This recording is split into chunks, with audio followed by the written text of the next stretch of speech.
உங்கள் துக்கம் சந்தோஷமாக மாறும். பாடலாமா? கடந்ததை செலக்ட் ஆல் பண்ணி டெலீட் பண்ணிடுவாரு. கடந்ததை நினைத்து கலங்காதே, நடந்ததை மறந்து ஆண்டவரே அழிச்சிருவாரு. எதுலாம் ஒரு துக்கமா நம்ம மேல வந்து நிக்குதோ, துக்கத்தின் ஆவி, அதெல்லாம் ஆண்டவர் மாத்திருவாரு.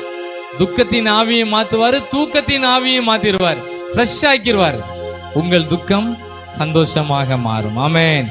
பாட்டு புக்கெல்லாம் நம்ம எடுக்க வேண்டாம், டைரக்டா பாடுங்க, எழுப்புதலா இருக்கும். அல்லேலூயா அல்லேலூயா. கடந்ததை நினைத்து கலங்காதே, நடந்ததை மறந்து விடு. கடந்ததை நினைத்து கலங்காதே. ஆமென் ஆமென் ஆமென் ஆமென். கர்த்தர் புதியன செய்திடுவார், இன்றே நீ காண்பாய்.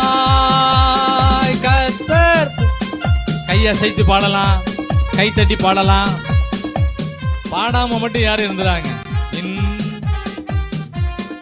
ஆமென். எங்கள் துக்கம் சந்தோஷமாய் மாறும், எங்கள் கவலைகள் கண்ணீர் எல்லாம் மறைந்துவிடும். எங்கள் துக்கம் சந்தோஷமா. கை தட்டி பாடுங்க, அல்ல கை அசைச்சு பாடுங்க. பழைய துக்கம் வராது, செக் பண்ணி பாருங்க. ஆமென் ஆமென் ஆமென். கலங்கிடவே மாட்டோ, நாங்கள் கலங்கிடவே மாட்டோ, கலங்கிடவே மாட்டோம், நாங்கள் கலங்கிடவே மாட்டோம். நம் இயேசு கைவிட மாட்டார், நம் இயேசு கைவிட மாட்டார். யோபு தனக்குரிய எல்லா வருத்தமான செய்திகளை ஜெபமா கன்வெர்ட் பண்றாரு.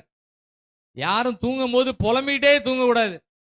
காலையில எழும்புனீங்கன்னா அதை கண்டினியூ பண்ணிட்டே இருக்கும். காலையில பயங்கர புலப்பம் வந்துடும்.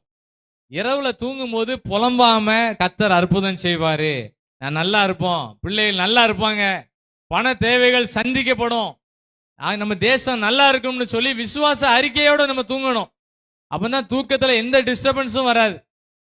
இந்த யோபு சொல்றாரு, எனக்கு நிறைய வருத்தம் இருக்கு, அந்த வருத்தத்தை நான் தேவனை நாடி என் நியாயத்தை அவரிடத்தில் ஒப்புவிப்பேன். அப்பதான் ஆண்டவர் பதில் கொடுக்கிறார். அடுத்த வசனம் வாசிப்போம், 9வது வசனம். ஆராய்ந்து முடியாத பெரிய காரியங்களையும் எண்ணி முடியாத அதிசயங்களையும் எப்பவும் செய்வார் தெரியுமா? வருத்தமான பிரச்சனைகளை, வருத்தமான பாரங்களை யாரு ஆண்டவர்கிட்ட கன்வெர்ட் பண்ணி ஜெபமா அனுப்பிட்டே இருக்கீங்களோ அவங்க வாழ்க்கையில தான் ஆராய்ந்து முடியாத அதிசயங்கள், எண்ணி முடியாத அற்புதங்களை ஆண்டவரே செய்வார். கை வைத்தினீங்களா? ஏத்துக்கிட்டேன்னு அர்த்தம், அவ்வளவுதான், வேற ஒண்ணும் இல்லை. உங்களை ஏன் கை வைத்து